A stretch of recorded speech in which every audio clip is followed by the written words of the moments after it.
राष्ट्रपति चुनाव के बाद उपराष्ट्रपति चुनाव की भी घड़ी आ गई है। राजनीतिज्ञों की माने तो उपराष्ट्रपति पद के तौर पर हामिद अंसारी को एक बार फिर देखा जा रहा है। उनका उपराष्ट्रपति बनना लगभग तय है। अंसारी के समर्थकों को उम्मीद है कि वो भारी अंतर से जसवंत पर जीत दर्ज करेंगे। देश के 14वें उपराष्ट्रपति के लिए आज होने जा रहे चुनाव में संसद के दोनों सदनों के 790 सदस्य निर्वाचन मंडल में शामिल हैं। लोकसभा के 545 और राज्यसभा के 245 सदस्य हैं। यूपीए का दावा है कि उनके उम्मीदवार को इनमें 500 से अधिक वोट मिलेंगे। निर्वाचन मंडल के 790 सदस्य शामिल, लोकसभा के 545 सदस्य, राज्यसभा के 245 सदस्य।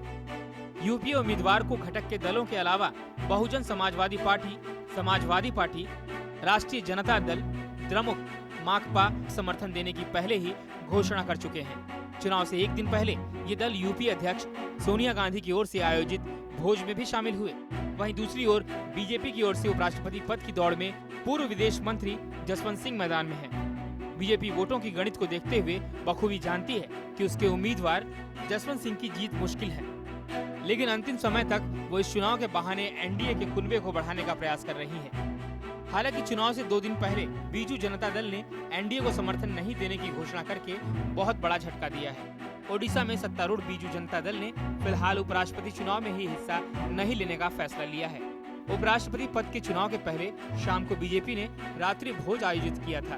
बीजेपी ने उन तमाम संभावित दलों के सांसदों को आमंत्रित किया जो चुनाव में सहयोग देने के साथ ही भविष्य में एनडीए के साथी बन सकते हैं। तमिलनाडु से जयललिता की पार्टी अन्ना द्रमुक, आंध्र प्रदेश से टीडीपी और टीआरएस जैसे दलों से बीजेपी ने उपराष्ट्रपति चुनाव में सहयोग मांगा है। जानकारों का दावा है कि जयललिता चुनाव में भाजपा प्रत्याशी जसवंत सिंह के पक्ष में मतदान करेंगी।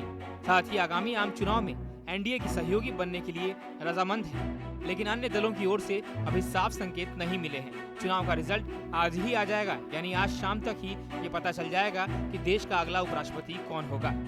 अजीत त्रिपाठी, समाचार प्लस।